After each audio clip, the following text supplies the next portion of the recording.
साहब ये लड़का कोई मामूली लड़का नहीं है, उसने किलर गैंग को पछाड़ दिया और आपको भी कंट्रोल कर लिया। तब विश्वनाथ कुछ सोचते हुए गंभीरता से बोला, हाँ ये लड़का साधारण नहीं है, मेरे घर में आकर मुझे ही धमका कर गया है, तो इसमें दम भी है और जोश भी, लेकिन ये ज्यादा वक्त तक नहीं जी पाएगा। नंदू ने कंफ्यूजन से पूछा, तो हम इसे मारेंगे कैसे? जवाब में विश्वनाथ कुटिल मुस्कान के साथ बोला, अभी इसे पता है कि मैं इसे मारना चाहता हूं, तो ये पूरी तैयारी करके रखेगा। मैं इसे तब मारूंगा जब इसने उम्मीद भी नहीं की होगी। वहीं वेद आने वाले खतरे से अनजान रायजादा मेंशन की तरफ बढ़ रहा था। क्या करेगा विश्वनाथ? क्या वेद उससे निपट पाएगा? क्या होगा जब कियारा को इस इंसिडेंट का पता चलेगा? विश्वनाथ को वार्निंग देने के बाद जब वेद रायजादा मेंशन पहुंचा तो सुबह के 6 बज चुके थे। 3-4 सर्वेंट्स हाथों में रूम फ्रेशनर स्प्रे लिए पूरे मेंशन में छिड़क रहे थे। एक सर्वेंट तो सीढ़ियों पर चढ़कर सीलिंग तक स्प्रे कर रहा था। कियारा के हाथ में भी एक बड़ा रूम फ्रेशनर था और उसने अपनी नाक पर सिल्क का रुमाल बांधा हुआ था। आखिर इतनी फाइट के बाद गोबर पूरे गार्डन तक फैल गया था और उसकी बदबू घर के अंदर तक आ रही थी। वेद को देखते ही कियारा ने नाक सिकोड़ते हुए कहा, वेद, पूरा घर लिटरली किसी गटर की तरह स्मेल कर रहा है। हमने पिछले 2 घंटे सिर्फ रूम फ्रेशनर स्प्रे करने में निकाले हैं। I couldn't even sleep. गबीना भी तंज कसते हुए बोली, कितने घंटे तक घर की हवा में इतनी बदबू आ रही है कि सांस लेना मुश्किल हो रहा है। गोबर के बॉम्ब फेंकवा दिए हैं तन्ने। और तू कहाँ गया था? कुछ तो गड़बड़ करके आया से, तेरे कपड़ा में तो स्मेल आ रही से। वेद मन में बोला, मैंने क्या बताऊं कि आज रात किलर गैंग को गोबर की झील में स्विमिंग कराई है। ये सब जान जाएंगे तो फिर से लेक्चर की लंबी सीरीज शुरू हो जाएगी। वेद ने बहाना बनाते हुए अपने कपड़े स्मेल करके मजाकिया अंदाज में बोला, अरे ये तो नेचुरल स्मेल है, प्रकृति की खुशबू। गाय हमारी माता है और बैल पिता, उनके गोबर से सब बुरी शक्तियां भाग जाती हैं। क्यों गबीना, तुम्हें तो पता होगा। इससे पहले गबीना कुछ कहती कियारा ने कहा, वेद क्या किया तुमने? इतना सारा फर्टिलाइजर किस लिए मंगवाया? क्योंकि गार्डन के फ्लावर्स को असली खाद की जरूरत थी और मैंने रामू काका से कहा कि पीछे के हिस्से में सब्जियां भी उगाएं, ताजी हरी सब्जियां। जब से शहर आया हूं किसी खाने में स्वाद नहीं है, इसलिए गोबर की खाद मंगवाई। कियारा ने चिढ़ते हुए कहा, अब ये सब क्या बकवास है? अगर तुम्हें ताजी सब्जियां चाहिए तो ऑर्गेनिक फार्म से मंगा लो। इसके लिए घर को फर्टिलाइजर हब बनाने की क्या जरूरत है? ये सुनकर वेद ने हैंड्स अप करते हुए सरेंडर का पोज बनाकर कहा, ओके, मैं रामू काका को सब क्लीन करने को बोल दूंगा। मैं जा रहा हूं, लेकिन इतना ड्रामा करने की कोई जरूरत नहीं थी। थोड़ी सी स्मेल के लिए इतना हंगामा क्यों कर रहे हो? कियारा ने आंखें तरीर कर देखा, थोड़ी सी स्मेल? सीरियसली? वेद ने हंसते हुए कहा, ओके, बहुत गंदी भयानक स्मेल। खुश? आगे से ऐसा नहीं होगा। अब मैं जाकर फ्रेश हो जाता हूं। जैसे ही वेद ऊपर जाने लगा, गबीना ने किसी सर्वेंट से कहा, अरे जल्दी से उसके पीछे पीछे स्प्रे कर दो, कहीं पूरे घर में स्मेल ना फैल जाए। वेद सीढ़ियां चढ़ते हुए मन में बोला, अच्छा है कि मैंशन का कंपाउंड बड़ा है और वहां प्रॉपर लाइटिंग नहीं है, वरना कियारा आज रात की सारी एक्टिविटी देख लेती तो सवालों का फव्वारा बरस जाता। वहीं गबीना सस्पिशियसली वेद को देख रही थी। कमरे में पहुंचकर वेद फ्रेश होकर बाहर आया तो उसके पास अननोन नंबर से रकीम का एक मैसेज था, ब्रीफकेस ओपन नहीं हुआ है, लेकिन हमारा खास आदमी मिल गया है। वो 2 दिन में ब्रीफकेस ओपन कर देगा, फिर मैं तुमसे मिलूंगा। ये मैसेज पढ़कर वेद ने राहत की सांस ली और बोला, बस ये पक्का हो जाए ब्रीफकेस में वो फोटो ही है।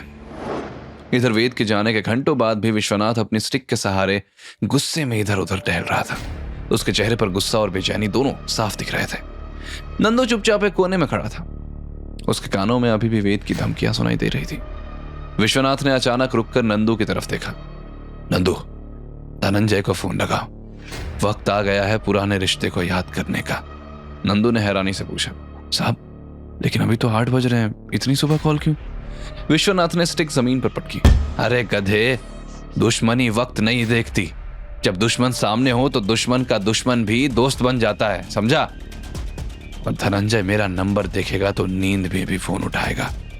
कुछ देर बाद नंदू ने फोन डायल किया। 3-4 रिंग जाने के बाद दूसरी तरफ से धनंजय की आवाज आई, विश्वनाथ जी, क्या बात है, इतने सालों बाद याद किया? विश्वनाथ ने कुटिल मुस्कान के साथ कहा, धनंजय, बिजनेस की बात है, एक बहुत बड़ी डील है 50 करोड़ की। धनंजय ने तुरंत इंटरेस्टेड होकर कहा, 50 करोड़? बताइए विश्वनाथ जी। विश्वनाथ ने जवाब में कहा, तुम अभी मिल सकते हो मेरे घर पर, मैं इंतजार कर रहा हूं। कॉल डिस्कनेक्ट होते ही धनंजय अपनी लग्जरी कार से विश्वनाथ से मिलने पहुंचा। विश्वनाथ ने पर्सनली उसका स्वागत किया। विश्वनाथ ने हाथ मिलाते हुए कहा, आओ धनंजय, तुमसे मिले हुए बहुत दिन हो गए। धनंजय ने जवाब में सहानुभूति जताते हुए कहा, माफ करना विश्वनाथ जी, मैं सार्थक के अंतिम संस्कार में नहीं आ सका, लेकिन ईश्वर उसकी आत्मा को शांति दे। दोनों मेन हॉल में बैठ गए। विश्वनाथ ने सीधे मुद्दे पर आते हुए कहा, धनंजय, मेरे पोते की आत्मा को तभी शांति मिलेगी जब उसे मारने वाला मरेगा। धनंजय ने आईब्रोज उठाते हुए कहा, यू मीन वेद? धनंजय ही नहीं बल्कि यशवंत और उसके परिवार तक भी यह खबर पहुंच चुकी थी कि सार्थक वेद के हाथों मारा गया। विश्वनाथ ने गुस्से में लाठी पटकते हुए कहा, हाँ, उसने मेरे सार्थक को मारा है और अब मैं उसे मारना चाहता हूं। धनंजय ने उत्सुकता से पूछा, वो कैसे? देखो धनंजय, वो लड़का अकेला हो या फिर कितना भी स्ट्रांग हो, हम उसे घेर सकते हैं। मुझे सार्थक ने बताया था कि अभी वेद के पास आरके इंडस्ट्रीज का सपोर्ट है, कियारा का सपोर्ट है, इसलिए वो इतना उछल रहा है। I want to kill him, but उससे पहले I want to destroy him। Dhananjay मन ही मन बोला, विश्वनाथ को लगता है कि वेद आरके इंडस्ट्रीज की पावर की वजह से इतना कॉन्फिडेंट है। इस बूढ़े को क्या पता कि वेद किसी के दम पर नहीं उछलता, वो अपने दम पर खड़ा है। वो लड़का एक किलिंग मशीन है, एक वॉकिंग वेपन है जिसके बारे में किसी को पता नहीं। धनंजय ने कड़वाहट भरी आवाज में विश्वनाथ से कहा, उसे जान से मारना मेरे बस की बात नहीं। Nobody can kill him right now। Vishwanath की आंखों में चालाकी की चमक आई। तो फिर इनडायरेक्ट अप्रोच करना पड़ेगा। सबसे पहले कियारा को और आरके इंडस्ट्रीज को उससे अलग करना होगा, फिर वो अकेला पड़ जाएगा और हम उस पर वार कर सकते हैं। धनंजय ने कुछ सोचते हुए कहा, लेकिन यह काम आसान नहीं है। विश्वनाथ ने बीच में कहा, 50 करोड़। यह सुनकर धनंजय की सांस रुक गई। तब विश्वनाथ ने आगे कहा, अगर तुम किसी भी तरह वेद को कियारा और आरके इंडस्ट्रीज से अलग कर दो तो मैं तुम्हारे बिजनेस में 50 करोड़ का इन्वेस्टमेंट करूंगा। धनंजय की आंखों में चमक आ गई और इतनी बड़ी डील सुनकर वो तुरंत राजी हो गया। डील। धनंजय ने हाथ बढ़ाया, दोनों ने हाथ मिलाया और धनंजय बाहर आकर अपनी लग्जरी कार में बैठ गया। उसने तुरंत एक नंबर डायल किया और कॉल रिसीव होते ही बोला, तुरंत मेरे फार्म हाउस पहुंचो। कॉल डिस्कनेक्ट करके धनंजय फार्म हाउस के लिए निकल गया। कुछ देर बाद सोनिया फार्म हाउस के अंदर आई। पहले तो वो नर्वस लग रही थी, लेकिन जैसे ही उसने धनंजय के फेशियल एक्सप्रेशंस देखे उसे समझ आ गया कि यह कोई पनिशमेंट सेशन नहीं है।